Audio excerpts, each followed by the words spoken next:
오늘 특별히 귀한 분을 모셔서 하나님의 말씀을 듣게 되는 시간입니다.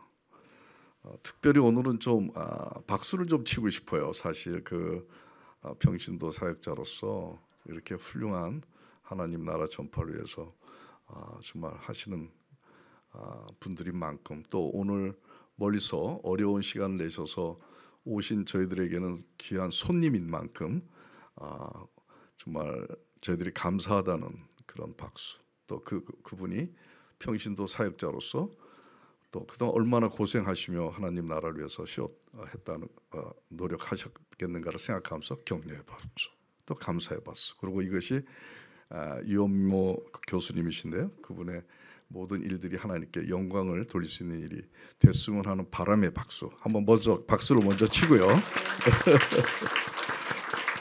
그리고 오늘 설교 목사님 잠깐 프로필을 제가 소개를 해야 되겠죠. 이분도 의학자세요. 치과대학 교수시고요, 또 박사시고, 또 미국, 일본 여러 유수 대학하고의 교환 교수로 활동을 하시면서 지금은 서울대학교 의학대학원 분자 유종학 교실에서 교수로 사역을 하고 계십니다. 또 사모님도 치과 교수신데 또 목사님이세요. 그러니까 특별히 이 가정은 하나님께서 선택하셔가지고 세상의 길로만 가지 않고 그들의 삶을 통해서 하나님을 나라로 온전히 전파하는데 귀하게 사용하고 계시는데요. 지금 오늘은 그동안 사역 참 많이 하시는 것 같아요. 보니까 온누리 교회, 한동대학, 또 유튜브 통해서 이러한 일들을 넓혀 나가시는데 정말 참 귀하고 감사한 분이십니다. 오늘은 우리 기독교의 본질적인 그런 이슈라고 할 수가 있죠. 기독교 세계관을 가지고 정말 그것을 주제로 해서 좀 많은 교회에 나누고 있습니다. 오늘도 제목이 어떻게 되나요? 기독교 세계관 바로 세우기. 아마 이렇게 쉬운 얘기는 아니고, 우리가 흔히 들을 수 있는 은혜의 얘기도 아니고, 진짜 본질적인 하나님 나라에 우리가 어떻게 들어가야 되느냐에 대한 생각을 가지고 우리 기대하면서 들으면 굉장히 은혜를 받는 시간이 되지 않을까, 이런 생각이 듭니다. 오늘 말씀은요, 로마서 12장 2절의 말씀을 가지고 할 겁니다. 우리 다 같이 한 목소리로 좀 봉독하고 목사님 나오실 때 박수로 맞이하도록 하겠습니다. 너희는 이 세대를 본받지 말고 오직 마음을 새롭게 하며 마다 뜻이 무엇인지 분별하여 하라. 아멘.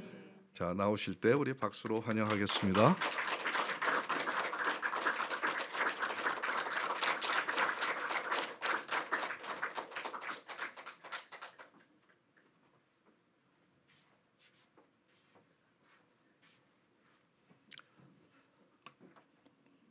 네, 먼저 제가 기도하고 시작하겠습니다.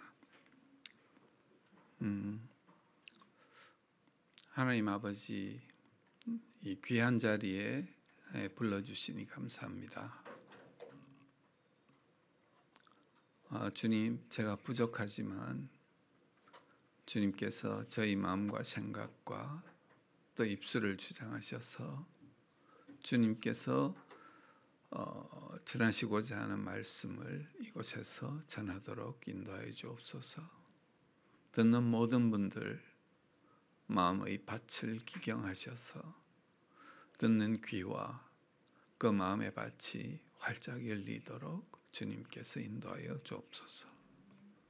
예수 그리스도 이름으로 기도드립니다. 아멘. 예. 여러분 참 반갑습니다. 그리고 이런 귀한 자리에 또 이런 성숙한 교회에 저를 이렇게 초대해 주셔가지고 제가 뭐 제대로 전할 말씀이 있을까 이제 고민이 됩니다. 그래서 저를 간단히 이제 소개하자면, 제가 이제 올해 8월에 이제 정년 퇴임을 했습니다. 그래서 이제 그 35년간의 이제 교수 생활을 하고 마쳐가지고 명예교수로 지금 여전히 이제 학교 연구실에서 이제 활동을 하고 있습니다. 제가 이런 이제 세계관과 연관되는 일을 한 것은 한 10여 년 전입니다. 제가 제 아내하고 결혼하기 위해서 교회를 나가기 시작했고, 그 다음에 교회는 나갔지만 제 마음은 주지 않았습니다. 교회에. 그래서 결혼하고 한 20여 년의 세월을 이제 그렇게 지나가다가 결국 이제 하나님이 이제 저를 부르시는 어떤 부르심이겠어요? 말을 안 들으니까 뒤통수를 한 방 빡 쳐가지고 저에게 이제 결국 우리가 주님의 소리를 듣는 것은 고난은 이 하나님의 메가폰이다라는 C.S. 루이스의 말이 있습니다. 우리는 고통 가운데 주님의 말씀을 더 잘 들을 수 있습니다. 우리 귀가 열리기 때문에 그렇죠. 그래서 그때 예수님을 인격적으로 저희 주인으로 받아들이고, 그 다음에는 이제 교회 속에서 성경 공부도 하고 또 큐티도 하고, 여러 가지 이제 프로그램을 통해 가지고 제가 이제 교회 속에서 정말 이제 교회 속의 일원으로 제대로 활동하는 그런 과정을 지나갔어요. 그리고 그 중에 이제 20여 년간의 세월이 어떻겠어요? 그러니까 가정 속에서 치열한 전투가 일어났었겠죠. 그래서 그 과정을 겪으면서 또 아버지 학교를 가면서 아버지가 어떤 자리인가 하는 것을 또 깨닫게 되고, 그런 과정을 거쳐서 이제 가정에서도 교회에서도 하나님의 말씀을 따라 사는 저였던 것 같은데, 제가 훈련받은 이제 그 삶의 현장, 일주일에 5일, 6일은 예전의 저희 생활하던 것과 똑같은 방식으로 하고 있다는 것을 제가 깨달았습니다. 그러니까 한 7년이 지났죠. 예수님을 영접하고 한 7년 동안 계속 성경 공부를 하면서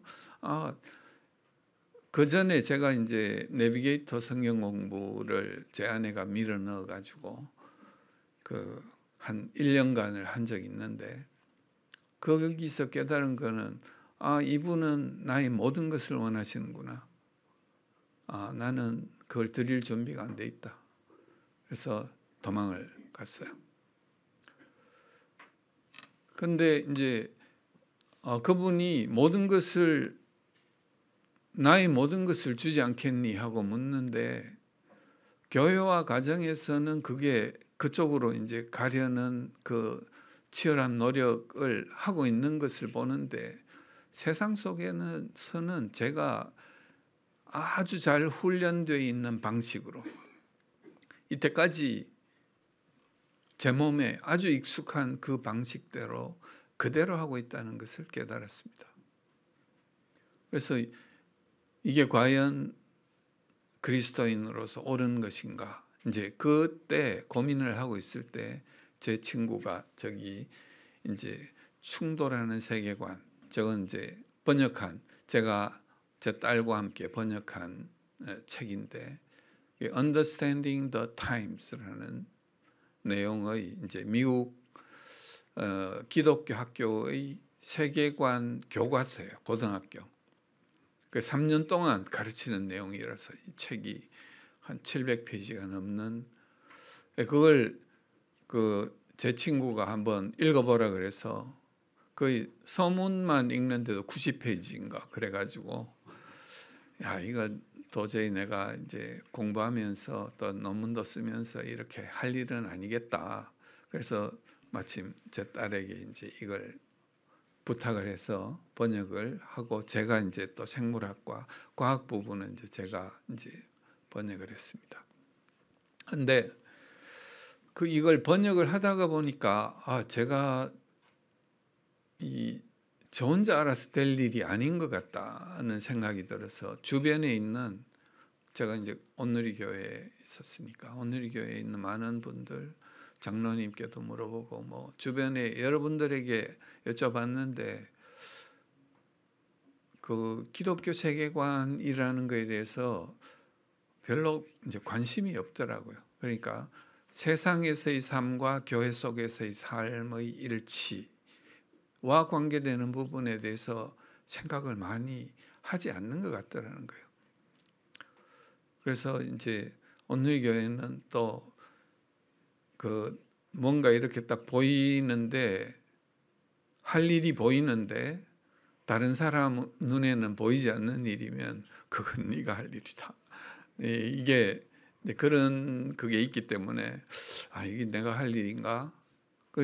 그때까지는 제가 세계관이라는 말도 뭐 별로 들어본 적도 없고 왜냐하면 이제 뭐 저희 분야에서 최선을 다하면 그게 하나님께 충성하는 것이겠거니 그 전에는 제가 이제 저희 가정이 이제 유교적인 그런 가정이었기 때문에 또 부모님과 국에 효도하고 국가에 충성하는 길이겠거니 하는 그 나름의 기준으로 제가 이제 그렇게 살아왔던 것 같거든요.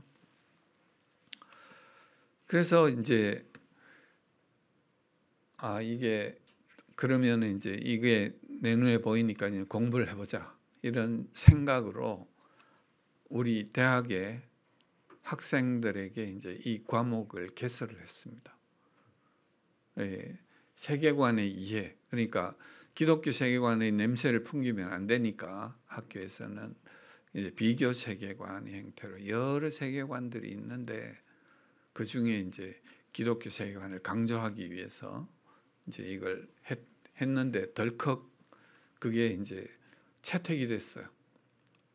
그래서 예과 학생들에게 이걸 강의를 하도록 한 학기에 이제 3학점으로 이 강의를 하니까 학생들과 이야기할 시간이 이제 굉장히 많아지게 됐죠. 그래서 이제 2015년부터 개설해서 이제 지금까지 이제 쭉 해오고 있는 그 과정이 있습니다. 그 과정에 이제 강의를 하자니까 제가 이제 공부를 할 수밖에 없어서 공부를 하다가 보니까 또 조금씩 이해하는 부분이 넓어지기 시작해서 그걸 이제 교회에서도 말씀드릴 수 있게 되고 다른 어떤 기관에 가서도 이야기할 수 있는 그런 기회들이 생기게 됐습니다. 그래서 제가 이제 뭐 여러 교회나 선교사들 대상으로 이제 강의를 이제 전체적인 그 내용을 이야기하는 게 한 10개의 강의 그리고 앞뒤에 서론과 결론 뭐 이런 식으로 해갖고 한 12번씩 이렇게 해서 1년에 걸쳐가지고 한 달에 한 번씩 이렇게 강의한 적도 있고 이제 그런 식을 통해서 이제 강의를 쭉 해온 게 또 유튜브에 또 그분들이 그 기록을 해서 올려두신 게 있습니다. 그리고 교육 과정으로 이제 기독교 세계관 바로 세우기라는 교육 과정을 온누리 교회와 그다음에 또 두란노 바이블 칼리지라는 게 있고 그다음에 한동대 또 평생교육원에서 그리고 현대 성윤리 문화교육원이라는 이제 반동성애 운동을 하는 거기서 이제 제가 그 원장을 맡게 돼 가지고 거기서도 기독교 세계관 바로 세우기 프로그램을 하고 그다음에 서울대 바이블 칼리지 지금은 이제 저녁에 대학원생과 학부생을 대상으로 학점이 아니고 이건 이제 기독 단체에서 하는 이제 프로그램을 하고 있습니다. 그래서 이제 현대 성윤리 문화 교육 원장, 바른교육 지능 원장 그리고 성과학 연구 협회라는 것은 동성애 반대하고 그다음에 차별금지법 반대를 하는 그 과정에서 이 사람들이 거짓을 과학적으로 거짓말을 하는 거를 이제 뒤에서 이제 과학적인 지식을 가지고 이게 바른 내용은 이것이다 하는 것을 지원해주는 그런 역할을 하는 단체였습니다. 그래서 지금도 이제 거기서 제가 활동을 하고 있습니다. 그 과정에 이제 여러 가지 글들을 이제 신문에 쓰고 이렇게 해가지고 그걸 모아서 이제 기독교 세계관 바로 세우기라는 책을 썼고, 그다음에 동성애 유전이 아니다. 그다음에 기독교 세계관 왼쪽에 거는 제가 이제 번역한 것들이고, 오른쪽에는 제가 이제 여러분들과 이제 공저를 한 것입니다. 그래서 오늘 말씀에서 이제 중요하게 제가 이제 기독교 세계관은 뭐냐라고 이야기할 때 여기 다른 색깔로 한 이 세대와 하나님의 뜻, 이걸 분별하는 것, 이것이 기독교 세계관입니다. 하나님의 뜻은 여러분들은 어떻게 하시나요? 하나님께 질문하시나요? 기도를 하시나요? 하나님의 뜻은 이미 성경을 통해서 우리에게 전부 선포되었습니다. 그래서 우리는 하나님의 선포되신 그 성경 말씀을 통해서 하나님의 뜻을 알려고 노력해야 되고, 그러니까 성경을 읽지 않으면 덮어놓고 믿는 거가 되는 거예요. 성경을 덮어놓고 믿는 거잖아요. 그러니까 덮어놓고 믿는 거는 그냥 착한 일 하면 그 천국에 갈 수 있다. 인과응보의 다른 종교들하고 똑같은 방식을 이걸 취하는 것이거든요. 하나님의 뜻을 알고 이 세대, 하나님의 뜻만 알아가지고는 이 세대가 우리의 신앙을 공격하는 방식을 잘 몰라요. 그러니까 잘 모르면서 그냥 우리의 신앙이 허물어져 버리는 그런 것들이 굉장히 많이 일어나고 있습니다. 특히 최근 몇십 년 동안 그런 일들이 일어나고 있죠. 그래서 기독교 세계관은 이 세대와 하나님의 뜻을 분별할 능력을 가지는 것이 이 기독교 세계관을 바로 세우는 것이고, 거기에 가장 기본되는 것은 하나님의 말씀을 충분히 성경 전체로 이해를 하는 것이고, 그 말씀 이해 속에서 저 사람의 말이 이것과 이렇게 어긋난다.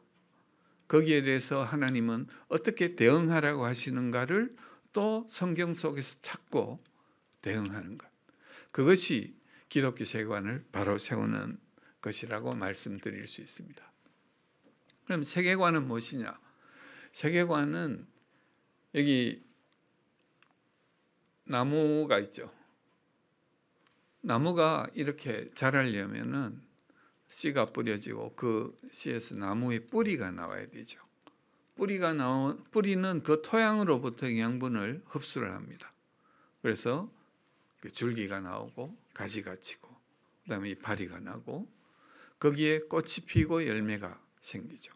그래서 그 나무를 우리가 평가할 때 열매나 그 꽃으로 평가한다고 성경에도 말씀하지 않습니까? 그러니까 그 열매나 꽃을 맺게 하는 것은 이 토양으로부터 우리가 무엇을 받아들이느냐에 완전히 달려 있다는 거죠. 같은 씨앗도 어떤 토양에 뿌리느냐에 따라서 이게 달라질 수도 있는 것이죠. 그래서 나무가 이런 것처럼 어떤 사람은 평가를 그 인격으로 합니다. 그 인격은 무엇이냐면은 그 사람이 습관적으로 동일하게 행하는 행동들을 종합해 가지고 그걸 그 사람의 인격이라고 이야기를 하죠. 그 하나의 행동은 어디서 나오겠습니까? 그 사람의 가치관에서 나옵니다. 가치관이란 무엇이냐? 어떤 가치를 평가하는 기준인 거죠. 이건 옳고 그르다로 평가하기도 하고, 이게 나에게 이익이다 아니다로 평가하기도 하죠. 선악, 미추, 그다음에 뭐 이 세상의 모든 것, 나의 욕심이 이걸 이끈다. 그렇지 않은 것. 그 모든 것들이 가치인 거죠. 그 가치관을 바닥에는 우리의 믿음 혹은 신념이 있습니다. 신앙이 있는 사람은 그 어떤 믿음이 있는 거죠. 그 믿음이나 신념은 어디로부터 오는가? 그러니까 세상으로부터 온 초기 정보로부터 온다는 거죠. 그것이 세계관입니다. 그래서 세계관은 우리가 비유하기를 오른쪽에 있는 이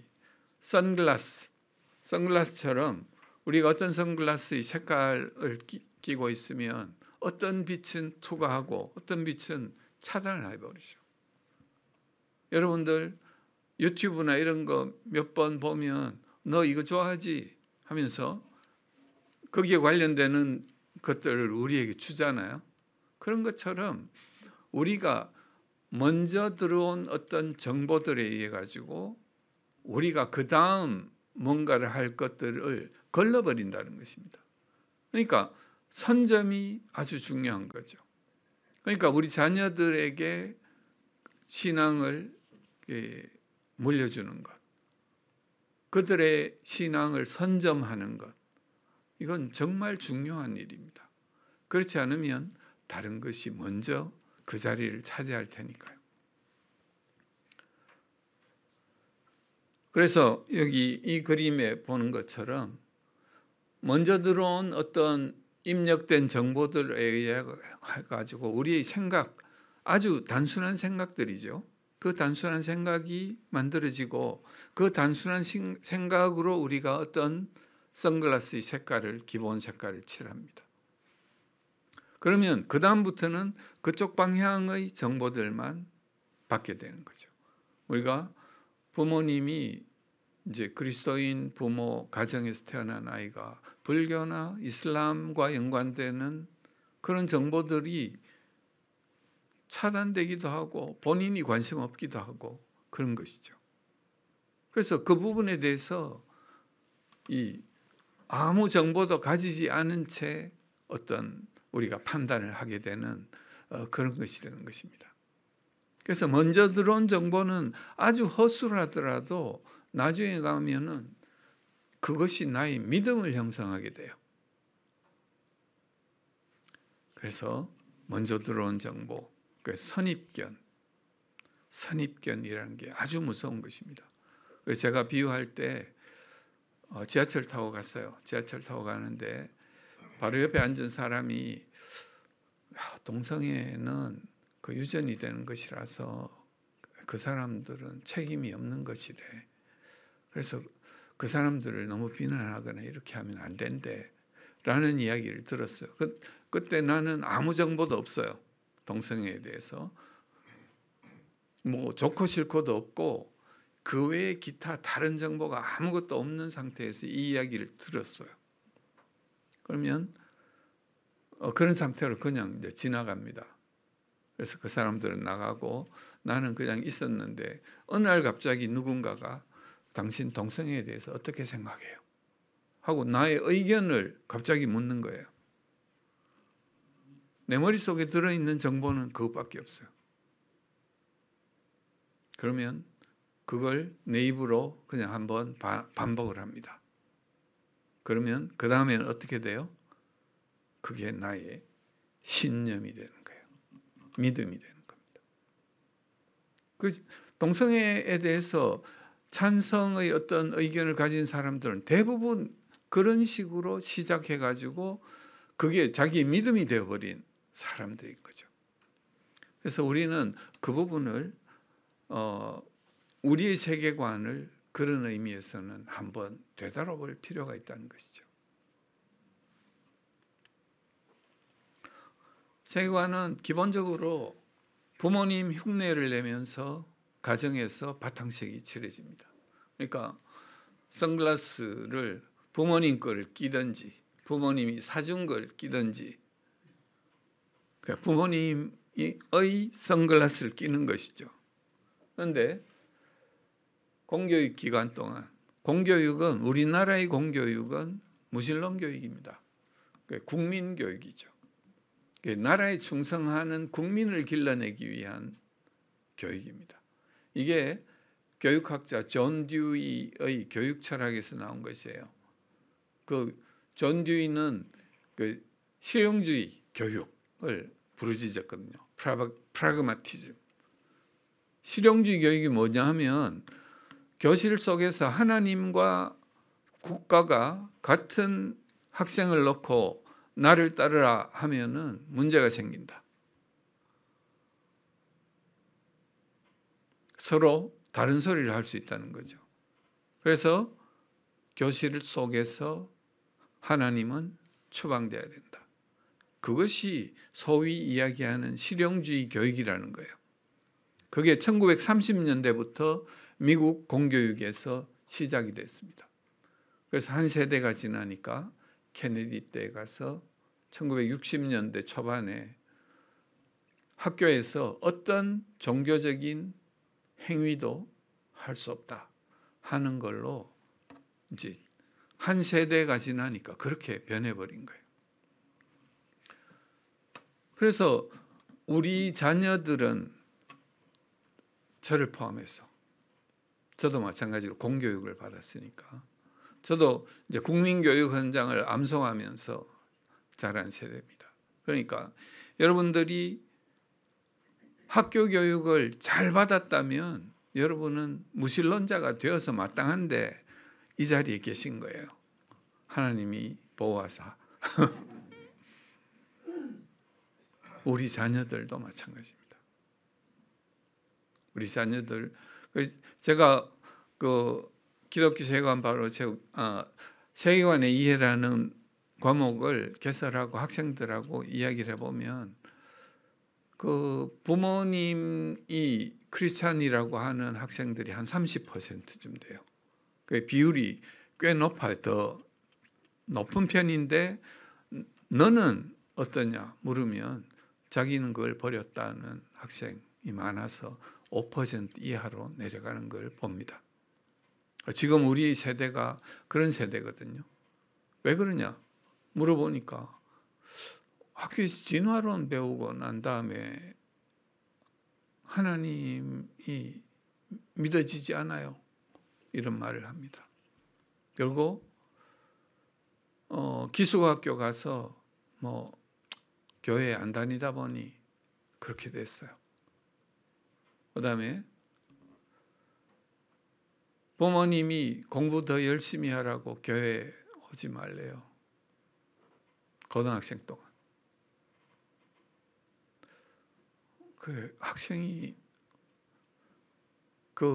신앙이 어떻게 될 것인가를 생각해 보면 그렇겠구나 그런 생각이 들었었습니다.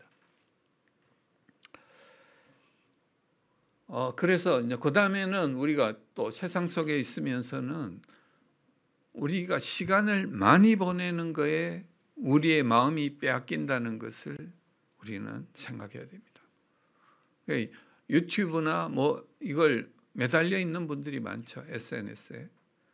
거기에 매달려 있는 분은 그 컨텐츠가 뭐냐에 따라 가지고 내가 어디로 가고 있는가, 누가 나를 지배하고 있는가가 결정된다는 것을 반드시 생각을 하셔야 됩니다. 그래서 세계관이라는 것은 어떤 정보는 감기 걸리듯이 누가 재채기 하면은 내가 감기 걸리는 것처럼 나에게 들어오지만 들어와서 그게 나의 신념이 되어버린다는데 문제가 있다는 것이죠. 그걸 고치기가 엄청나게 힘들다는 것입니다. 그래서 아까 여기 선글라스 보면 고등학교 졸업하고 대학 졸업한 사람의 선글라스는 저 지경이 되어 있는 것입니다. 충격적인 사건에 의해 가지고 물감이 이렇게 또 뿌려지고, 그다음에 무슬림 교육에 의해서 다른 색깔이 떡칠이 되고, 그다음에 SNS나 친구 또 선생님들의 역할에 의해 가지고 저런 선글라스를 끼고 어떨 때는 여기로 보고 어떨 때는 저기로 보고, 그래서 제가 교회 속에는 이런, 또 교회 밖에서는 이런 선글라스의 색깔을 통해서 세상을 보는데 그게 너무 자연스럽다는 거죠. 아주 훈련이 잘 돼 있어 가지고 자동으로 그게 되는 거예요. 그게 저희 현실이었습니다. 여러분은 어떠신가요? 세계관은 이야기로 전달된다고 합니다. 그래서 옛날에 호랑이 담배 먹던 시절에 이런 이야기를 듣고 자란 사람하고, 그다음에 하나님이 천지를 창조하시고 이런 이야기를 듣고 자란 아이하고 머릿속에 전체적인 구조가 잡히는 게 달라지는 거죠. 그래서 여러분들은 어떤 이야기를 해주시나요?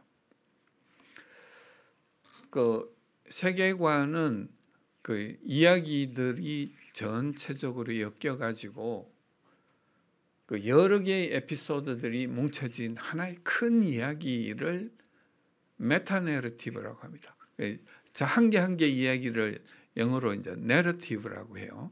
그거에 여러 개가 뭉쳐져가지고 거대 서사 혹은 큰 이야기, 그걸 이제 메타내러티브라 하는데, 여기에는 세상의 시작은 어떻고 세상의 끝은 어떻고, 그 다음에 그 속에 사는 우리의 삶의 어떤 문제는 무엇이며 그건 어떻게 해결할 것인가, 이런 것들을 다루고 있다는 거예요. 대부분의 종교의 경전에는 그걸 다루고 있어요. 그래서 종교가 우리들의 종교적인 어떤 것이 우리의 세계관이 될 수 있는 것입니다. 기본적으로 잘 짜여진 세계관이 될 수 있는데, 거기에 이제 다른 온통 여러 가지들이 뒤섞이게 되는 것이죠. 그 세계관은, 그래서 세계관은 이야기다, 성경은 드라마다. 그래서 성경은 여러 가지 작은 에피소드들이 각각의 작가들이 그 하나님의 영에 감동되어서 쓰여졌다고 얘기를 하죠.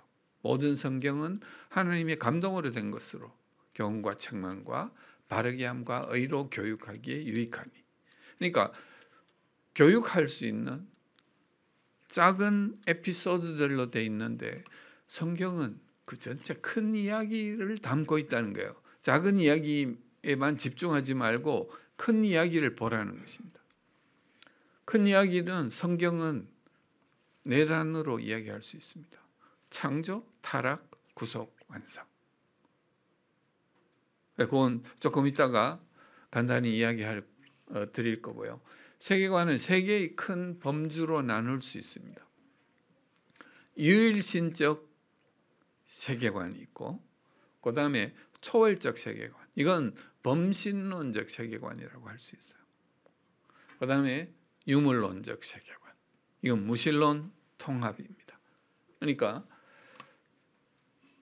여기에서는 결국 가장 중요한 게 존재론과 인식론, 이 두 가지예요. 이게 뭐냐면, 존재론이라는 것은 나는 어떻게 이 세상에 나왔지, 혹은 나를 둘러싼 이 우주는 어떻게 생겨났지, 여기에 대한 질문이 존재론입니다. 그러니까 우리가 옛날의 사람처럼 할 일이 없어가지고 생각을 많이 할 수 있으면 그 생각을 많이 할 거예요. 그 하늘의 별을 보고 어떻게 저렇게 많은 별들이 존재하게 됐을까? 나는 왜 여기에 태어나가지고 이곳에 있을까? 하는 그런 질문들을 우리가 할 시간이 없는 거죠, 지금은. 너무 바쁘게 돌리니까. 그래서 결국 우리 존재의 근원에 대한 질문에 대해서 유일신적인 유일신론에서는 절대자, 유일한 절대자가 있다는 것이고, 초월적 세계관에서는 그 절대자가 많다는 거예요. 그래서 절대자는 아니죠, 사실은. 굉장히 많은 신적 존재들이 있는 것입니다. 그래서 많은 사람이, 심지어 나도 깨달으면 부처가 될 수 있다는 그죠. 불교나 힌두교처럼 깨달음. 그래서 유물론적인 거는 태초에 물질이 있었고 대폭발이 있었다. 그걸 믿는 것이죠. 그래서 그 존재론의 기반 위에 우리가 안다는 것은 무엇인가? 이 질문이, 철학적 질문이 인식론의, 우리가 아는 것은 어떻게 알 수 있는가? 여러분들 그런 질문 잘 안 해보셨죠? 저도 안 해보다가 이제 이걸 통해서 이제 내가 안다는 건 도대체 어떻게 아는 것일까? 라는 이제 질문을 해봤었어요. 그래서 기독교에서는 하나님이 가르쳐 주셨기 때문에, 보여주셨기 때문에 네가 아는 것이야 라고 우리에게 이야기합니다. 뭘 보여주셨을까요? 자연을 통해서, 또 우리 마음을 통해서, 또 구체적으로는 성경을 통해서 하나님이 우리에게 보여주신 겁니다. 그런데 초월적인 것에서는 지식, 안다는 게 뭐냐? 네가 신이란 거를 깨달으면 돼. 네가 신의 아바타인데, 아바타라는 게 힌두교적 용어입니다. 불교적 용어. 그러니까 신의 이 대리로 인간 세계에 내려와 있는 육체를 입고 있는 이걸 아바타라 그러죠. 그러니까 내가 원래는 신이었는데 그걸 이때까지 모르고 있었는 거예요. 그러니까 이 세상 속에서의 모든 문제가 힘든 거지. 내가 신이라는 걸 알면 눈앞에 보이는 이건 아무것도 아니야. 그걸 깨달으면 모든 지식이 생겨. 이것이 초월적 세계관에서 이야기하는 인식론입니다. 깨닫기만 하면 그 다음에 모든 것 다 해결돼. 깨달으려고 물구나무 서기도 하고 요가도 하고 참선도 하고 뭐 자해도 하고 가진 걸 다 하죠. 뭐 잘 깨닫지 못하는 것 같아요. 그 다음에 유물론적인 거는 물질만이 모든 것이니까 물질로 과학적으로 증명할 수 있는 것만 지식이 될 수 있다. 보이지 않는 것은 존재하지 않는다. 이것이 유물론적인 생각입니다. 여러분 안에는 어떤 존재론과 인식론을 가지고 있습니까? 그래서 존재론의 기독교는 태초에 하나님이 천지를 창조하셨다는 이것을 믿는 것으로 이제 시작을 합니다. 유물론은 태초에 물질이 있었고 폭발이 있었다는 것을 믿는 것으로 시작을 합니다. 이것도 과학적으로 증명 못하죠. 누가 가서 보여줄 수 있습니까? 폭발 장면을? 아니면 똑같은 조건으로 우리가 조건을 만들어서 그걸 재현할 수 있습니까? 이것이 과학적인 방법이거든요. 과학적인 방법으로 증명하라는 것은 직접 보여주거나 조건을 똑같이 해서 재현하거나 이걸 보여줘야지 되는 거예요. 물질로서. 이게 못 보여주니까 이것도 믿는 거죠. 범신론은 뭐 신이 창조하긴 했는데 그게 너무 오래돼 가지고 거의 처음부터 세상은 존재하고 있었고 니들도 그때부터 계속 존재하면서 윤회하고 있는 거야 라고 이야기를 합니다. 그래서 기독교 존재론을 믿는 사람은 인식의 기반이 결국 여호와를 경외하는 것이 지식의 근본이다 하는 이걸 믿게 되죠. 그리고 성경의 하나님께서 보여주신 그 계시가 우리의 인식의 기반이 되는 것이고, 범신론에서는 내가 범아이리어, 이게 이제 범이라는 게 큰 나라는 뜻이에요. 그러니까 창조주인 셈이죠. 거기서는 브라만이라고 합니다. 브라만과 작은 나인 아트만, 범과 아가 하나로 똑같다라고 이야기하는 것이 이게 깨달음인 거예요. 내가 진짜 실제로는 신이었어. 이때까지 내가 괜히 걱정했네. 이렇게 되는 것이라는 거죠. 유물론은 물질로 과학적으로 증명할 수 있는 것만 지식이다라고 이야기를 합니다. 그런데 유물론자들은 신 존재에 대해서 과학적으로 증명하라고 자꾸 이야기를 합니다. 그래서 이제 믿는 사람들을 곤혹스럽게 하죠. 여러분들은 거기에 대해서 어떻게 대답할 수 있습니까? 나는 그냥 믿어. 이렇게 하십니까? 그래서 거기에 대해서 대답을 하신 분이 있어요.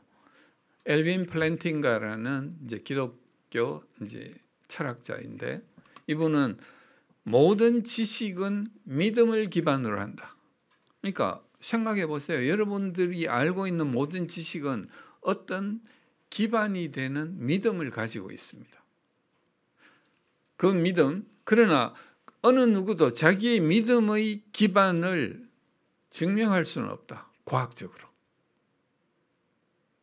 그냥 믿고 시작하는 거예요. 처음에는. 그래서 이분이 여기 이제 지식과 믿음 혹은 이 보증된 지식이라는 그런 책들을 통해 가지고 이 기독교 인식론에서 모든 인식론은 기반이 믿음이기 때문에 과학적으로 증명하는 것은 불가능하다는 것을 이야기하라는 거죠. 믿음, 모든 지식은 기반을 뭔가를 믿고 시작하는 데 있다는 거예요. 그래서 우리는 존재론을 분명히 하기 전에 그 지식을 가지기 시작하면 곤란해진다는 이야기입니다. 다른 이상한 지식들을, 잡지식들을 많이 가지고 난 다음에는 우리의 존재론이 그쪽으로 가기 힘들어지게 되는 것이죠.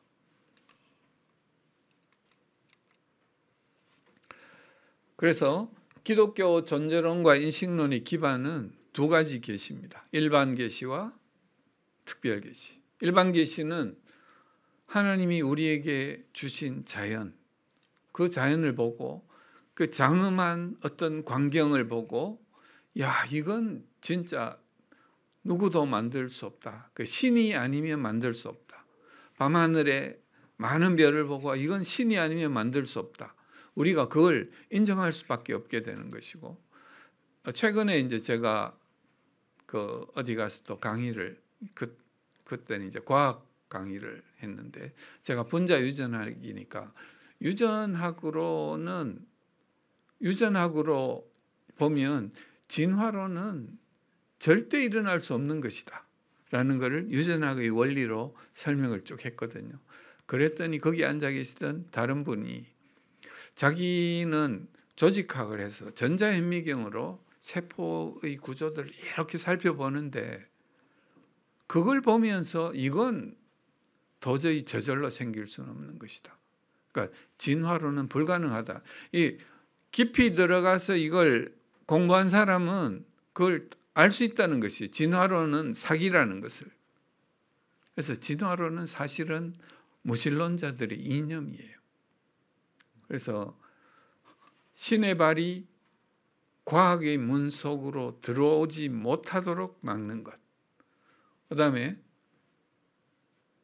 그러니까 종교의 어떤 지배력을 약화시킬 수 있는 것. 전부 이건 갈릴레이 트라우마가 있는 것이죠. 갈릴레이가 처음에 지동설과 연관되는 것, 또 지구가 둥글다는 이런 이야기를 한 거를 이제 저기 종교에서 거기에 대한 걸 차단을 한 것에 대한 어떤 트라우마를 과학자들이 가지고 있는 것 같아요. 그래서 신학이 과학에 개입을 하면 안 되도록 만들기 위해서 진화론은 반드시 필요하다고 그들이 생각해서 이념화시킨 것입니다. 이건 과학이 아닌데 과학에서 가르쳐지고 있어. 이런 문제를 가지고 있습니다. 그래서 이제 성경에 보면 창세로부터 거의 보이지 아니하는 것들, 곧 그 영원하신 능력과 신성이 그가 만드신 만물에 분명히 보여 알려졌나니 그러므로 그들이 핑계하지 못할 것이다. 이것은 믿는 사람이나 믿지 않는 사람이나 자연을 보면 그 안에 하나님이 계시다는 것을 인정하지 않을 수 없다는 것을 말하고 있습니다.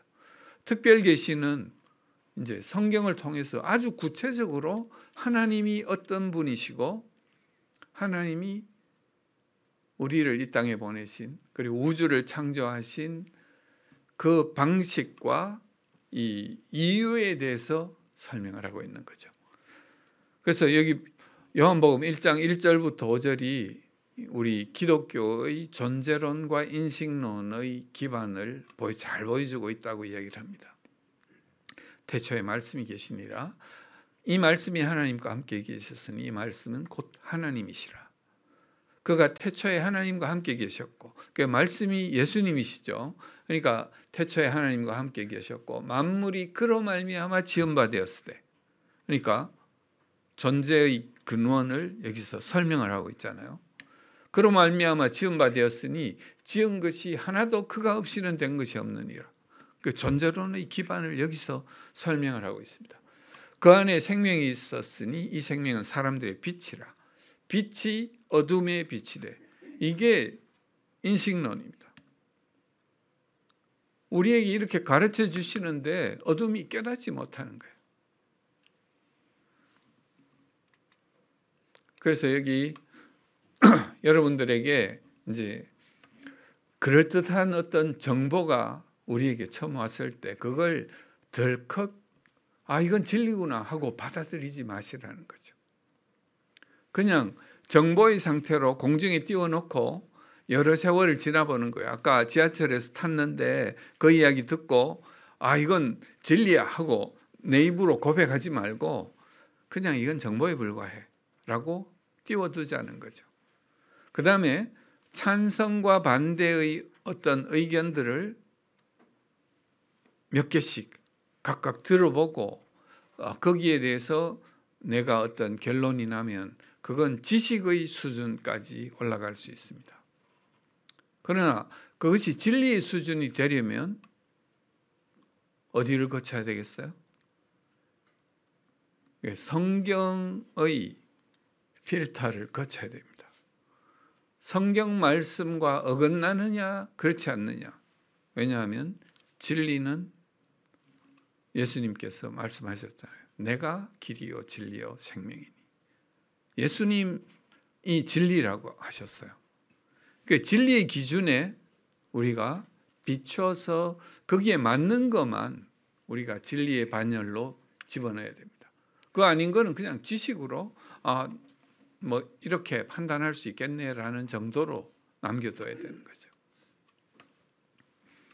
성경에서도 그냥 한 구절 가지고 우리가 이야기를 하면 안 됩니다. 성경 전체가 무슨 이야기를 하느냐가 중요하다는 것이죠. 그래서 성경의 메타내러티브를 아까 4단어로 이야기를 했잖아요. 창조, 하나님은 태초에 하나님이 천지를 창조하셨는데 하나님은 자기 형상대로 곧 하나님의 형상대로 사람을 창조하셨다고 합니다. 왜?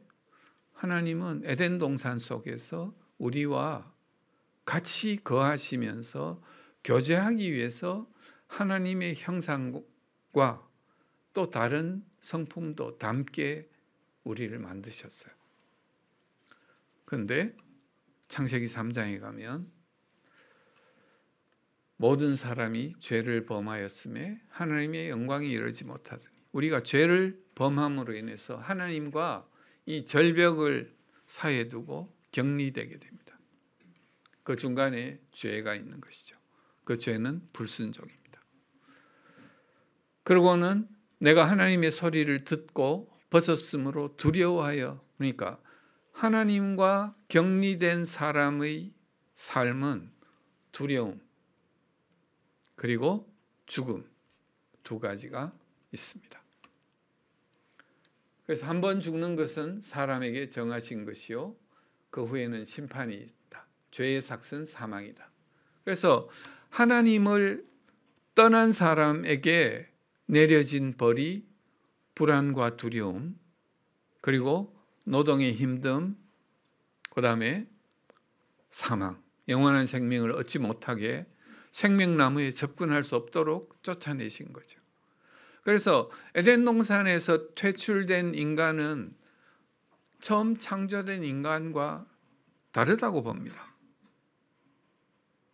그러니까 죄가 그 DNA 속에 들어간 그런 인간으로 이제 보는 것이죠.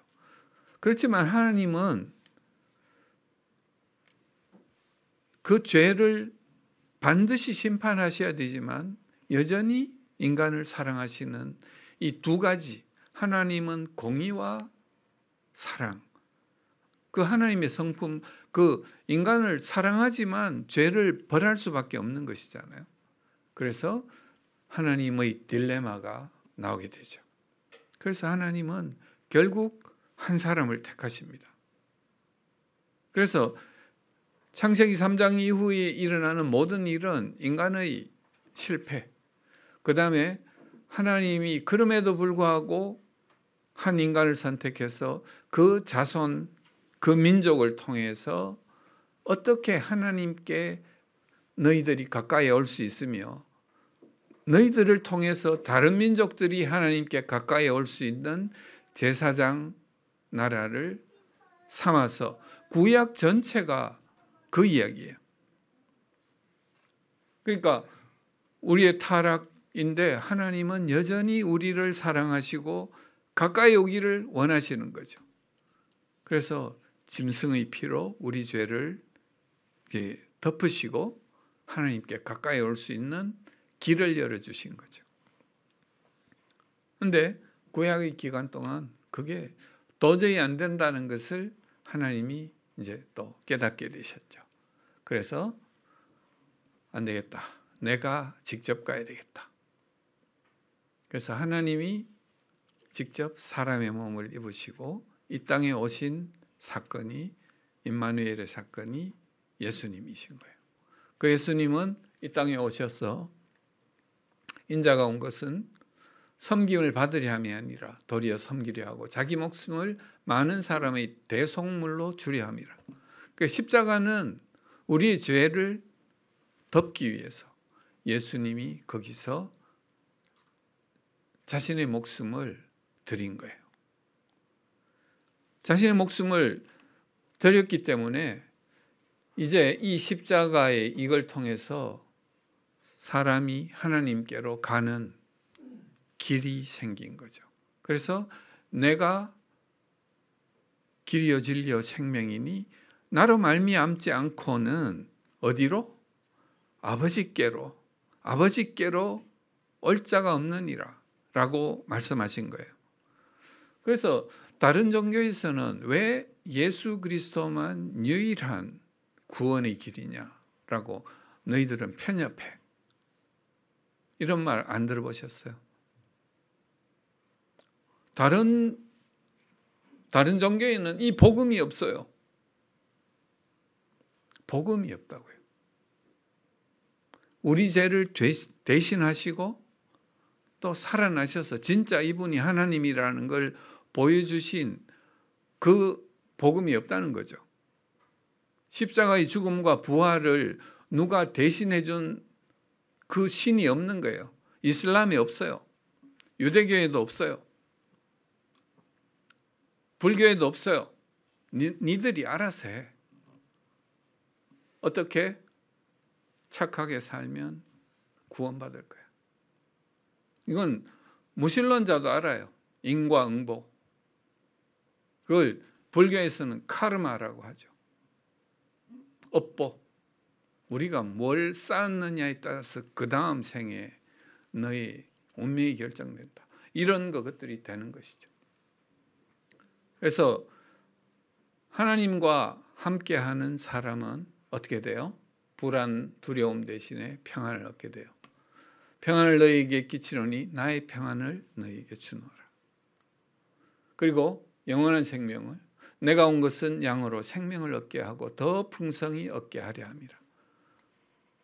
죽음 대신에 영원한 생명을 우리에게 주시기 위해서 오신 거예요. 그것이 예수 그리스도의 구속의 사건입니다.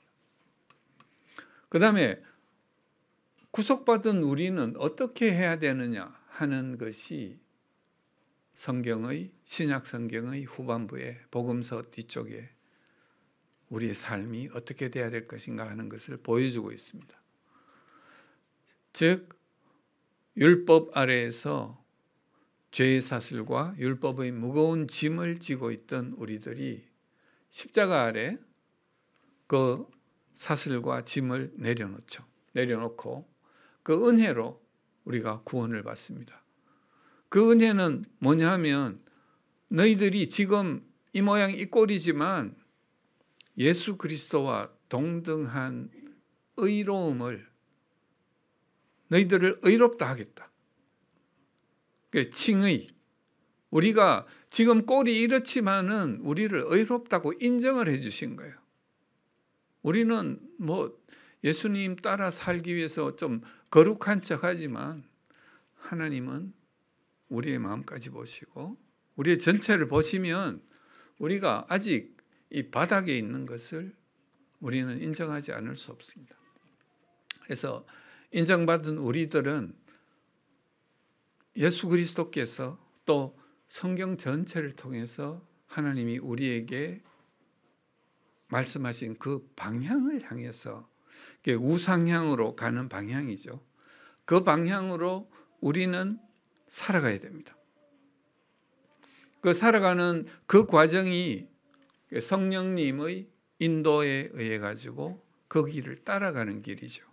그런데 우리가 어떤 경우에는 교회 속에서만 밖에 나가면 무서우니까 밖에 나가지 않고 교회 속에서만 우리끼리, 그렇게 하지 말고 너희들이 은혜에 의해서 구원을 받았으니 자유와 책임이 있다는 거예요. 무엇이든지 우리가 원하는 대로 할 수 있는 자유, 그런데 그 기준은 우리에게 보여주신 거죠.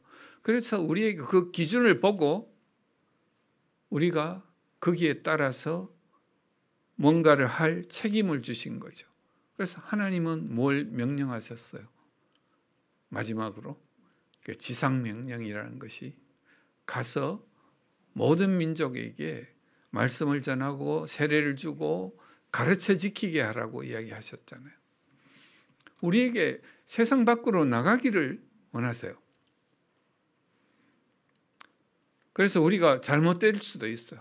꼬르박을 수도 있고 여러 가지 문제가 생길 수도 있지만 우리의 방향성은 우리가 좌표를 어디에 두고 가느냐에 따라 가지고 우리의 방향성은 변하지 않습니다. 그리고 세상 속에서의 어떤 우리가 판단을 하려고 할 때 그게 흑백이 분명하지 않아요.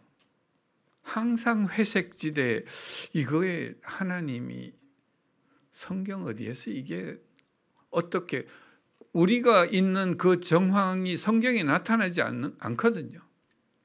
그렇기 때문에 우리가 실패할 가능성에도 불구하고 우리에게 자유가 주어져 있기 때문에 하나님 말씀에 이것일 것이다 라고 생각하면 내지르는 게 필요합니다.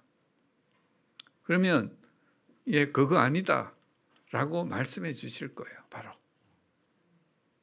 그래서 우리가 무서워서 안에 머물러 있는 것을 하나님은 원하시지 않습니다. 우리에게 자유를 주셨으니까 너희들에게는 맡은 청지기처럼 많은 걸 맡았으니까 많은 걸 하라라는 그 말씀을 주십니다. 그래서 우리는 창조, 타락, 구속, 완성을 우리 삶 속에서도 항상 적용을 해야 돼요. 우리는 그 제대로 태어났는데, 여러분 지금 어떤 문제가 없으십니까? 삶 속에서? 그걸 한번 생각해 보세요. 우리 삶에 생기는 문제는 타락 때문이에요. 내가 타락한 것, 나의 상대방이 타락한 것, 그리고 그걸 둘러싸고 있는 이 세상 자연까지 다 타락한 우리의 환경과 우리 자신 때문에 이런 분쟁이 생긴 거예요. 부부싸움을 했다. 저 사람도 타락했고 나도 타락했어.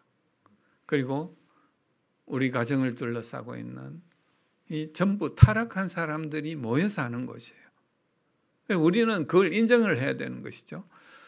그러면 해결책은 뭐냐?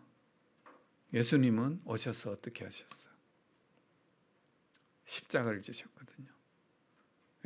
너도 나의 십자가를 지지 않겠니? 라는 질문을 하시는 거죠. 부부싸움에서 그 십자가가 뭐겠습니까? 내가 먼저 그 십자가를 지는 것이죠. 죽기보다 하기 싫은 그 십자가를 져야 되는 것이니까 그게 참 하기가 힘든 것이죠. 이걸 아는 거하고 행하는 거하고는 또 다른 일입니다. 제가 여러분들께 이야기하지만 여전히 잘 안 되는 이제 그 부분을 이제 여러분들께 말씀드리는 거예요. 그래서 기독교는 무엇을 믿는가? 우리 신앙 고백을 하죠. 삼위일체 하나님을 믿고 거룩한 공예와 성도가 교회, 그리고 이 교회들이 모인 전체, 예수 그리스도를 머리로 하는 이 전체 교회가 이 거룩한 공회가 있다는 것과 그 안에 있는 성도 간에는 성령을 통해서 서로 교통하고 있다는 것과 그리고 우리 죄를 사해 주시는 것과 몸이 다시 사는 것과 영원히 사는 것을 믿는, 이것이 우리 신앙 고백이지 않습니까? 그 신앙 고백인데, 이 기독교는 우리의 무엇을 믿는가의 근거가 명확하게 이렇게 요약이 되어 있잖아요. 유물론에서는 뭘 믿습니까? 신이 없는 것을 믿습니다. 또 죽음 이후의 세계가 없는 것을 믿습니다. 이들에게 복음은 뭐예요? 나 죽었을 때 누군가 나를 심판할 사람이 없어. 그래서 이 세상에서 개차반으로 살자. 그래도 괜찮아. 이것이 유물론의 그 사람들의 믿음이죠. 복음이고. 범신론은 언젠가는 기회가 있다. 이게 그들의 복음입니다. 돌고 돌고 돌다 보면 언젠간 나도 깨닫게 되겠지.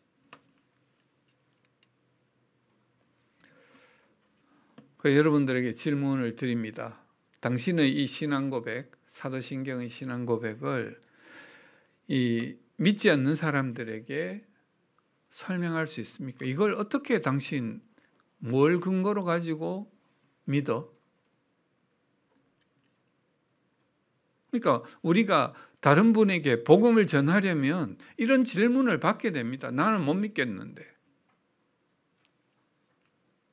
거기에 대답할 수 없으면 후퇴해야 되겠죠. 그러니까 복음을 전하러 나가기 힘든 거예요. 그 믿음의 근거는 무엇인가? 먼저 성육신 하신 예수 그리스도는 역사적인 증거로 우리가 확인할 수 있다. 기독교의 역사가 아니고 로마의 역사, 유대인의 역사, 이런 것들을 통해서 비기독교의 역사 속에 예수 그리스도가 이 땅에 오셨습니다. 이슬람의 역사에도 예수 그리스도, 이슬람에서는 예수 그리스도를 선지자라고 이야기합니다. 사람. 그래서 예수 그리스도가 이 땅에 오신 것은 역사적인 기록으로 분명하게 증명된다. 십자가에 못 박히신 예수 그리스도, 이것도 마찬가지로 역사적 기록에 남아있다. 남아있는데 그 기록이 예수 그리스도가 십자가에 못 박히신 이후 그 비기독교적인 역사에서는 로마 혹은 유대의 역사들이 있어요.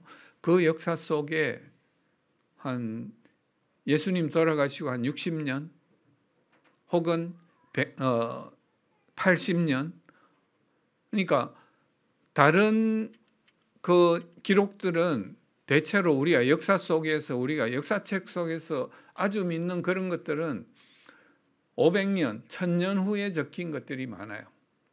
시저가 루비콘강을 건넜다 뭐 이런 거는 그 기록이 그 800년 후에 기록되기도 하고 뭐 이렇게 되는 것이죠.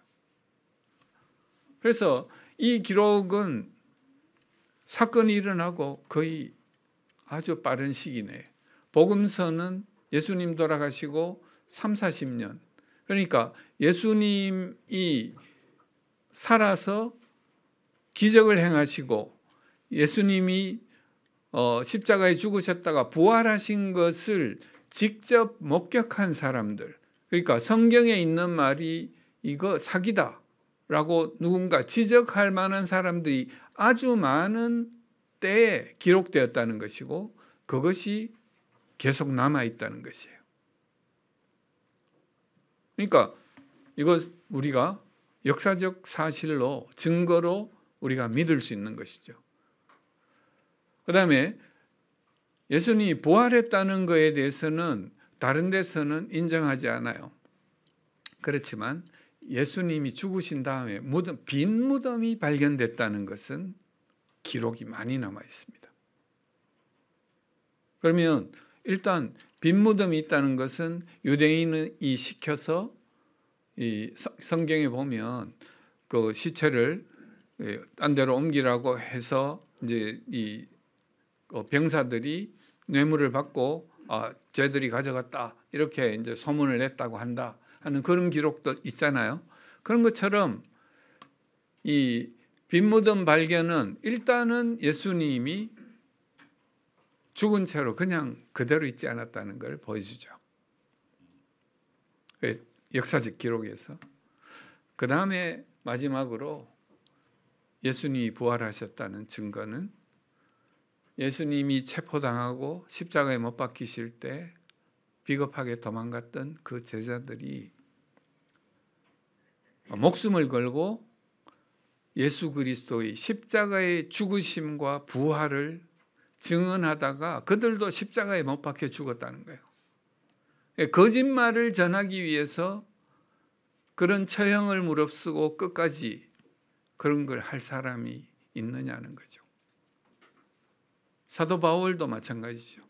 예수님을 믿는 사람을 핍박하기 위해서, 체포하기 위해서 가다가 이 사람이 뒤집어져 가지고 그 다음에는 예수의 십자가와 부활을 증언하는 사도로 이제 이 세상 속에서 끝까지 활동하다가 이 사람도 이제 그렇게 옥에서 죽게 되는 것이죠.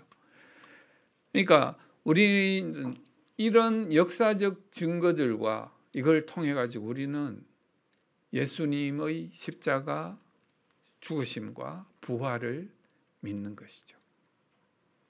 그리고 그 이후에 교회가 없어지지 않고 로마의 그런 핍박 속에서도 끝까지 살아남아 가지고 그걸 자기의 믿음을 지켜간 그 역사를 통해서 우리는 우리의 신앙의 근거를 딴 사람한테 분명하게 이야기해 줄 수 있습니다. 그러면 그건 믿겠는데 예수님이 오신 것과 십자가에 죽으신 것과 살아나신 것 믿겠는데 성경을 우리의 지식의 근원으로, 인식의 기반으로 삼을 수 있겠느냐 하는 질문이 또 나오죠. 성경이 우리의 지적인 기반이 될 수 있느냐? 그 신앙인데 그게 어떻게 지식이 될 수 있어? 이렇게 이제 물을 거예요. 그다음에 신약은 뭐 그렇다 치고 예수님에 대한 거니까 그 예수님의 역사적 증거로 뭐 신약 내용은 받아들였어. 근데 구약 내용은 너무 터무니없고 허황하잖아. 태초에 하나님이 천지를 창조하신 거. 그다음에 뭐 사람이 때로 죽고, 그다음에 뭐 비가 와서 다 죽고, 뭐 이런 거에 대해서 이거 옛날에 그 전설에 보면 근동지방의 전설에 그런 이야기들이 다른 역사에도 있어. 이렇게 이야기하는 사람들이 있는 거죠. 여러분은 어떻게 대답하십니까?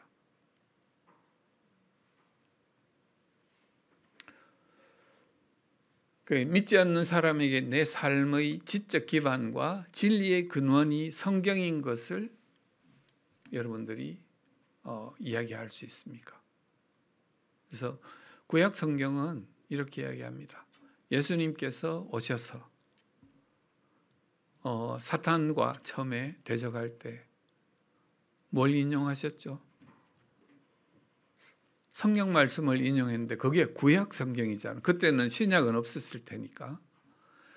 그리고 예수님이 일렀을 때 하고 인용하는 게 전부 구약 성경에 있는 내용들입니다. 그리고 구약 성경 전체를 이야기할 때는 이 율법과 시편과 선지자 뭐 이렇게 이야기하면서 이게 구약 전체를 이야기하는 거거든요. 혹은 성경에 그때는 그 알렉산더 대왕이 그 예수님보다 몇백 년 전에 해가지고 그 지방을 통치할 때 모든 문서들을 그리스어로 번역하도록 만들었습니다. 그래서 구약 성경이 알렉산드리아 도서관에 그리스어로 번역돼 가지고 비치되어 있었어요. 그리고 그와 같은 내용들이 그게 유대인 70인의 랍비들에 의해 가지고 그 번역을 하라 그랬으니까 자기들이 성경 내용을 그대로 했을 거잖아요. 그 내용이 벌써 지금의 성경, 구약 성경과 똑같은 것이 그 당시에 결정되어 있었고 다른 말로 번역도 되어 있었다는 거죠. 그 성경을 예수님께서 성경이라고 이야기하신 거예요. 우리는 앞에 뭐 이런 내용들이 어떻더라도 하나님이신 그분, 하나님 본체이신 그분이 이 구약 성경을 성경이라고 말씀하신 거예요. 그래서 이게 우리의 지적 기반이 될 수 있는 겁니다. 태초에 하나님이 천지를 창조하셨다는 그 말씀이 하나님이 말씀하신 게 분명하다는 거예요. 그런데 우리의 신앙을 흐트리는 여러 가지 것들이 이제 우리를 공격하고 있는데 그게 창세기 1, 2장을 공격하는 진화론. 우리 아이들이 진화론을 과학 시간에 이야기를 들으면 믿기 힘들다고 자꾸 이야기하는 거죠. 그래서 아이들에게 이 이야기를 해줄 수 있어야 됩니다. 그 다음에 자유주의 신학, 신학이 문제예요. 지금 시대에는. 그러니까 특히 유럽의 신학을 공부하고 오신 분들은 조심해야 됩니다. 성경에 대한 역사 비평, 문서 비평, 문학적인 비평 이런 걸 통해 가지고 성경을 역사서 혹은 문학서와 똑같이 이제 취급을 하면서 이 부분은 어디하고 똑같아, 이 부분은 저거하고 똑같아. 그래서 성경의 어떤 그 하나님이 우리에게 주신 영감으로 주신 그 내용들을 인정하지 못하게 만드는 것이죠. 그게 자유주의 신학입니다. 그 사람들은 진화론을 믿어요. 모세오경을 이제 부정하도록 만들어 놨으니까 그 다음에 우리에게 그 남자와 여자에게 한 사람, 한 남자와 한 여자에게 부부가 되도록 하시고 그 다음에 생육하여 번성하고 땅에 충만하고 그 다음에 땅을 정복하고 모든 생명을 다스리라는 이 창조 문화명령, 그것을 우리에게 이제 가정해 주셨는데 그 가정을 파괴하는 모든 행위들이 지금 법으로 만들어지려고 하고 있는 것입니다. 그래서 기독교 세계관은 하나님의 다림줄입니다. 하나님의 다림줄은 뭐냐 하면은 이 축, 무거운 거에 이렇게 달아가지고 성벽에 이렇게 대보고 기울어져 있으면 하나님이 기울어진 성벽 혹은 건물은 내가 쓸어버리겠다. 이게 선지서에 하나님이 하신 이 다림줄과 함께 나오는 말씀들입니다. 그래서 우리가 혹시 우리의 세계관이 잘못 세워진 이런 것들이 있다면 우리는 그걸 쓸어버리고 기반을, 복음의 기반 위에 똑바로 쓸어버린다고 그냥 없어지는 게 아니에요. 우리가 이때까지 배웠던 거의 기반을 성경의 기반 위에 제대로 세우는 것을 이야기를 합니다. 그래서 하나님은 우리 세계관 정립은 그 다른 사람을 판단하기 위한 것이 아닙니다. 그 나의 세계관을 정립한다는 것은 이 잣대를 나에게 대자는 것이지, 이 우리가 그 잣대를 주면 자꾸 딴 사람한테 자꾸 돼요. 우리의 특징이죠. 그러니까 세계관을 바로 세운다는 것은 너 세계관 바로 세우가 아니고 나의 세계관, 내가 허물어진 곳, 나의 기반이 이상한 곳, 이것을 찾아서 그것을 다시 세우는 것을 이야기합니다. 하나님의 성품은 추상 같은 공의, 그러니까 정말 이 하나도 흔들리지 않은 하나님은 원칙을 세우시면 절대 그걸 고치지 않습니다. 성경이 고쳐지지 않는 것처럼. 그러나 하나님은 이거의 처벌과 함께 우리를 사랑으로 다시 품으십니다. 이 두 가지가 공존한다는 것이죠. 그런데 이제 탈기독교 시대라고 사람들은 이야기를 많이 합니다. 포스트 크리스찬. 이건 뭐냐면 기독교의 어떤 그 가치가 주류 사회의 가치에서 밀려나는 사회, 그걸 포스트 크리스찬 사회라고 이야기를 합니다. 지금 어때요? 가정에 대한, 또 성에 대한,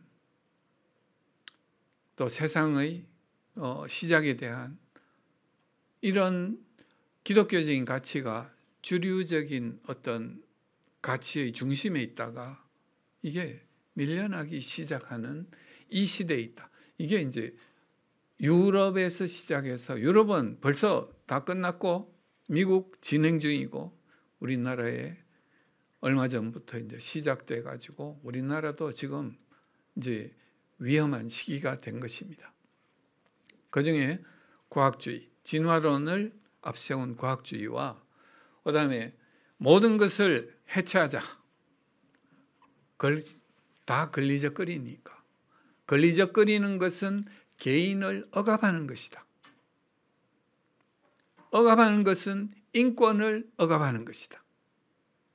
그래서 인권을 앞세우는 자들이 국가인권위원회를 통해 가지고 인권 제대로 하라라고 이야기하는 것은 네 마음대로 살아, 이 이야기거든. 그래서 해체주의라는 것은 법률의 해체, 성경의 해체, 그다음에 성의 해체. 그러니까 남자 여자 아무것도 너 하고 싶은 거 해, 이거잖아요. 그다음에 가정의 해체. 그래서 무정부 상태가 유발되면 우리들이 정권을 잡고 그 정권을 독재로 우리가 마음대로 하겠다라는 생각을 가진 것이 지금 이 해체주의의 전반적인 겁니다. 그래서 뭐 여기에 대해서 제가 이제 간략하게, 이게 무신론 이념이라는 것은 신의 발이 문에 들어오는 것을 허락할 수 없기 때문에, 그다음에 이 과학적 주장은 공적 객관적이고 종교적 주장은 개인적이고 주관적이기 때문에 너희 집안에 방 안에 들어가서 너 혼자 이렇게 우리를 이제 세상 속에서 이제 밀어내는 것이죠. 이게 교과서에서 이제 교육 과정의 지침으로 이렇게 이야기를 하라고 선생님들에게 가르치는 것입니다. 종교의 어려운 악몽, 종교의 장악력 약화. 그러니까 이게 결국 무신론의 이념이라고 이야기할 수 있는 거죠. 10월 27일 날 저기 100만 기도 모임에 저는 이 모임이 이제 시작되는 회의에서부터 이게 이루어지는 전체를 봤습니다. 이렇게 많은 사람들이 한 달이라는 기간 내에 이렇게 한 자리에 모여가지고 그것도 다른 사람을 욕한 게 아니라 회개를 했습니다. 우리가 타락한 것을 회개하고 우리가 세상이 이렇게 흘러가는 것을 막지 못한 것을 회개하고 하는 그런 집회를 이제 가졌었습니다. 그걸 지금 이루어져 가는 그게 이제 성혁명의 결과이거든요. 그러니까 성혁명은 마르크스주의가 조금 더 진행한 네오막시즘 혹은 문화막시즘이라고 합니다. 그걸 통해서 성혁명의 이념이 이쪽에서 만들어져요. 그리고 프로이드, 그다음에 페미니즘 이런 걸 통해 가지고 무책이연법, 낙태를 합법화하는 것, 포르노를 합법화하는 것, 피임약을 보급하고 인구 통제를 하고 학교 성교육을 의무화하고 뭐 이런 성혁명의 시리즈가 쭉 일어나고 있고 유럽은 끝이 났습니다. 미국도 끝나가고 있어요. 우리나라는 차별금지법만 만들어지면 일사천리로 진행돼 갈 겁니다. 그러면 출산율 떨어지고 혼외 출산율은 증가하고 결혼은 낮아지고 동거는 증가하고 이혼율이 증가하고 결혼율은 떨어지고 그래서 결국 가정이 붕괴되고 자녀들은 길거리로 나가게 됩니다. 국회나 지자체에서 법으로 이걸 밀어붙이려고 진행하고 있습니다. 그래서 차별금지법, 건강가족기본법, 낙태, 안락사 문제, 학생인권조례. 학생인권조례는 이 유치원에서부터 이런 걸 가르치라는 것이에요. 초등학교, 고등학교, 중학교, 고등학교까지. 그래서 교과서 속에 이런 내용들이 잔뜩 들어있는 것입니다. 이 교육을 받은 아이들은 이거 성교육을 정치교육이라고 해요. 이런 교육을 받은 아이들은 나오면 어디에 찍겠느냐는 거죠. 투표. 이런 문제를 가지고 있습니다. 그래서 전체적으로 우리는 우리 존재의 기원과 우리 인식의 기반 그리고 진선미의 기준, 정의의 기준, 우리의 고통과 행복이 어디서부터 오는가, 우리의 삶의 방향성, 이 모든 것을 하나로 통일시킬 때 어디로? 예수 그리스도로. 예수 그리스도로 우리가 그 방향성을 통일시킬 때 우리의 삶은 모순이 없고 일관성을 가지게 됩니다. 제가 교회 안에서와 교회 문 밖만 딱 나오면 배트맨이 옷을 착 갈아입는 것처럼 자연스럽게 되었던 게 그냥 모순적인 삶이죠.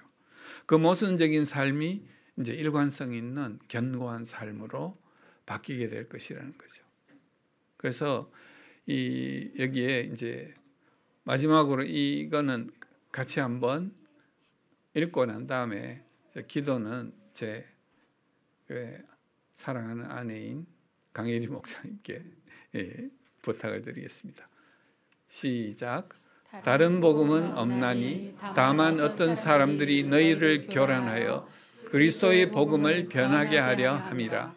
그러나 우리나 혹은 하늘로부터 온 천사라도 우리가 너희에게 전한 복음 외에 다른 복음을 전하면 저주를 받을지어다. 갈라디아서 이 1장 이 부분에 굉장히 이 다른 복음에 대한 게 4번이나 4절 속에 4번이나 나와요. 이건 예수 그리스도가 아닌 다른 복음, 이야기하는 것인데, 그걸 세상에서 아무리 유명한 사람이 그걸 아니라고 이야기를 하더라도, 하늘로부터 온 천사라도, 혹은 내가 다시 와서 딴소리를 하더라도 그거 믿지 말라는 거예요. 내가 전해준 그 복음이 진짜다. 그래서 우리는 그 복음에 이 어긋나는 것은 저건 가짜라는 것을 분명하게 우리가 분별하시기 여러분들에게 축복드립니다. 네, 감사합니다.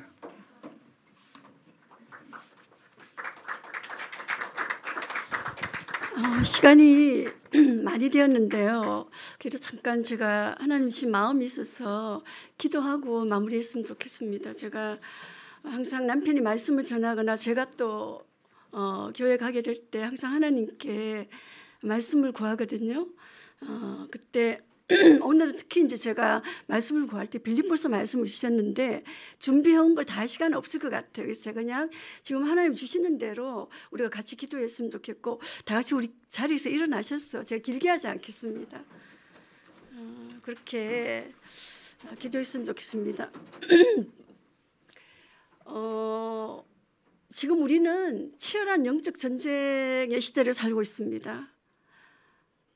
여러분, 지금 전쟁은 뭐 영화에서 나오듯이 귀신하고 싸우는 게 아니에요. 우리의 생각과 마음을 뺏기 위한, 저 없어도 될 것 같아요. 죄송합니다. 우리의 생각과 마음을 뺏기 위한 영적 전쟁이 하루 24시간, 일주일에 7일 우리의 마음과 영혼을 뺏기 위한 영적 전쟁이 있다. 그럼 전쟁에는 수비와 공격이 필요하죠. 하나님이 우리에게 주신 수비, 그죠? 믿음, 복음의 신, 진리의 벨트 분명히 하고 하나님의 말씀에 성령의 검이 있어야 됩니다. 그래서 제가 이 교회를 오면서 기도할 때 하나님 정말 이 영적인 눈과 영적인 귀가 열리게 하여 주시옵소서. 지금 이 시대가 어떤 시대인지 편안해 보이지만 정말 우리의 생각과 우리 자녀들의 생각과 그 영혼을 뺏기 위한 치열한 전쟁이 있다는 것을 볼 수 있는 그런 영적 눈과 마음을 열어주십시오. 그렇게 기도해서 이렇게 목이 다 쉬었습니다. 부러진 우리 정말 손을 들 수 있는 분은 손을 드시고 그렇게 먼저 이 제목으로 하나님 우리의 영적 눈과 영적 귀를 열어주십시오. 그렇게 한번. 그래서 이 세상이 어떻게 돌아가고 있는지, 어떤 것들이 우리 생각과 마음을 뺏으려고 하는지. 저는 하나님의 말, 저는 모태신앙입니다. 그런데 성경을 읽지 않았어요. 그런데 제가 치과대학 공부를 하면서 깊게 따져보지도 안 하고 진화론 때문에 믿음이 흔들렸었어요. 그런데 정말 오라 우리가 변론해보자. 하나님을 정말 비교해보면 예수 그리스도를 진짜로 믿고 내가 말씀을 읽고 세계관이 세워지고 깨어서 기도할 때 우리 신앙이 견고해지고 믿음의 그 신앙의 능력이 나타납니다. 아멘. 저에게 하나님이 주신 역할은 깨우는 겁니다. 우리 해봅시다. 깨어나라. 살아나라. 그래서 내가 먼저 깨어나고 살아날 때 깨워라. 살려라. 우리가 가는 곳마다 하나님의 생명이 전해지고 우리가 깨어나고 살아나는 것입니다. 그래서 하나님이 우리가 아까 얘기한 것처럼 예수 그리스도가 모든 우리의 표대가 되고 우리의 기준이 될 때 우리 신앙 안에 모든 어둠이 있을 수 없기 때문에 우리가 주님이 주신 그 넉넉한 승리를 경험할 수 있고 우리가 이 세상에 강하고 담대하게 나갈 수 있는 것입니다. 자, 이 시간 우리가 정말 주 예수 그리스도 누가 왕인가? 예수 그리스도가 우리의 왕이고 우리의 기준입니다. 하나님 그것을 볼 수 있는 영적인 눈과 귀를 열어주십시오. 그렇게 정말 소리내서 기도하셨으면 좋겠습니다. 우리 반주하시는 분도 같이 기도했으면 좋겠어요. 두 손을 들고 기도해도 좋겠습니다. 기도하겠습니다. 하나님 아버지, 오늘 이 시간 하나님께서 정말 사랑하시는 이 교회에 우리를 불러주셔서 감사합니다. 하나님, 지금 우리가 눈에 보이는 편안함이 아닌 주님 이 시대를 볼 수 있는 영적인 눈과 귀를 열어주시옵소서. 성령님 시간 강력하게 임하여 주시옵소서. 정말 성령님께서 말할 수 없는 탄식으로 우리의 연약함을 보시고 우리가 정말 무엇을 기도해야 될지, 무엇을 봐야 될지, 어떻게 내가 살아나고 어떻게 회복되며 어떻게 내가 다른 사람을 회복시키고 살리고 깨어나게 하는 자로 하나님 정말 이 시대에 부르셨는데 어떻게 그 사명을 감당할지 이 시간 성령님 말씀하여 주시옵소서. 주님, 이 시간 강력한 그런 임재로 임하여 주셔서 한 분 한 분의 마음을 만져주시옵소서. 그들의 영혼육을 만져주시옵소서. 그들의 회복을 필요한 것을 만져주시고, 주님 이 시간 강력한 주님의 성령으로 예수 그리스도의 그 보혈로 주님 이 시간 회복시키고 고쳐주시고 살아나게 하시옵소서. 그래서 진정으로 이 미디에이터 교회가 살리는 교회로, 하나님 회복시키는 교회로, 깨어나게 하는 교회로 하나님 그렇게 사용하여 주시옵소서. 이곳에 계신 한 분 한 분 주님께서 주시는 그 마음처럼 참으로 한 사람 한 사람 하나님이 얼마나 기뻐하는 자인지 정말 하나님의 담대한 증인으로 세우시겠다 하시니, 하나님 먼저 주 예수 그리스도 안에서 그 모든 것이 새롭게 세워지게 하시고 정말 그 복음의 능력이 무엇인지 성령 이 시간 알게 하여 주시옵소서. 우리가 고상하고 말로 하고 좋은 게 좋은 것이 아닌 진리 안에 기반한 그 사랑, 오직 십자가 예수 그리스도의 사랑, 그 부활의 능력이 오늘 시간 함께한 한 분 한 분에게 임할지어다, 임할지어다, 임할지어다. 주님 회복시켜 주시옵소서. 주님 그들의 영과 혼과 육 모두를 이 시간 회복시켜 주시옵소서. 아버지, 제가 여기 올 때 기도할 때 하나님께서 몇 가지 말씀으로 약속을 주셨습니다.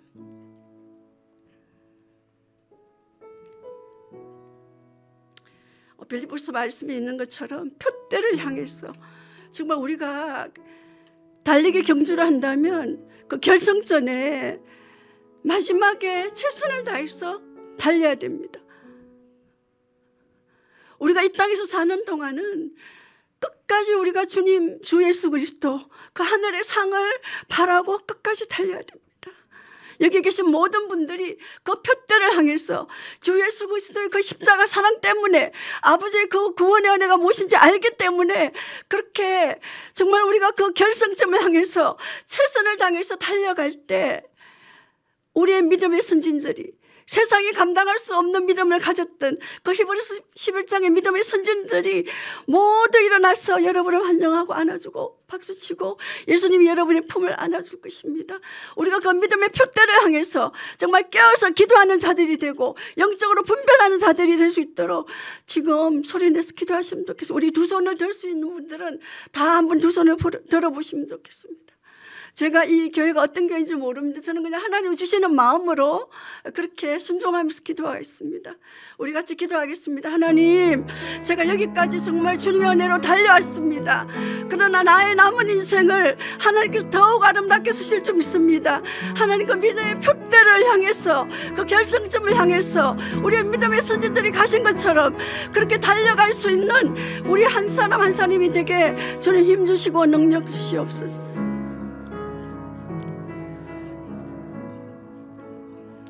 마지막으로 에스겔 말씀을 보면 우리가 아까 찬양에도 했는데요, 정말 하나님의 그 진정한 생명, 부활의 생명, 예수 그리스도의 그 부활의 능력, 그 생명에 들어갈 때 에스겔 말씀에 보면 마른 뼈가 살아나서 그냥 있는 게 아니고 마른 뼈가 큰 군대를 이룹니다. 하나님, 정말 마른 뼈 같은 우리가 그 하나님의 그 영원한 생명, 진짜 생명, 그 영원한 생명으로 이 시간 충만하게 주님의 성령으로 적셔주시고 성령의 불로 그렇게 태워주시고 주님의 충만하러 임재하여 주시옵소서. 그래서 여기 있는 한 분 한 분, 또 이분이 하나가 될 때 하나님의 군대로 일어나서 정말 이 시대에 주시는 하나님의 그런 거룩한 소명들, 그것들을 정말 감당하게 하시고 주님 무엇보다도 그 부활의 소망, 영원한 생명의 소망, 그것들을 예수 그리스도를 촛대를 향해서 그 표대를 향해서 그것을 예수님께만 정말 눈을 고정을 맞추고 주님 한 분으로 충분하다는 그 믿음의 고백으로, 신앙의 고백으로 그렇게 갈 수 있도록 주님 이 시간 주님의 그 십자가 사랑으로 안아주시고 주님의 그 피 묻은 손으로 만져주시고 주님의 보혈로 덮어주시옵소서.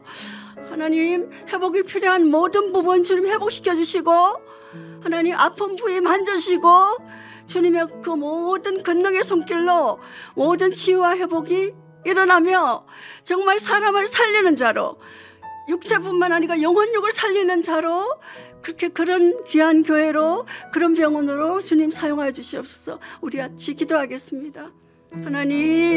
하나님 이 시간 주님의 그 진정한 생명, 영원한 생명, 그 생명의 바람을 불어넣어 주시옵소서. 주님 그 생수를 흘려보내 주시옵소서. 그 하나하나가 모든 분의 세포 하나하나에 들어가서 살아나는 시간이 되게 하여 주시옵소서. 주님의 그 불꽃으로 주님 그 안에 있는 죽어있는 모든 세포들이 살아나게 하여 주시옵소서. 아버지 살려주시고 깨워주시고 참으로 깨우는 자로 살리는 자로 그렇게 이 시대에 귀하게 사용하여 주시옵소서.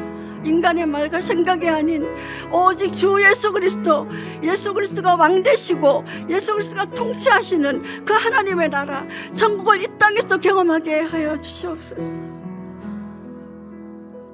이 모든 말씀 예수님의 이름으로 기도합니다. 아멘.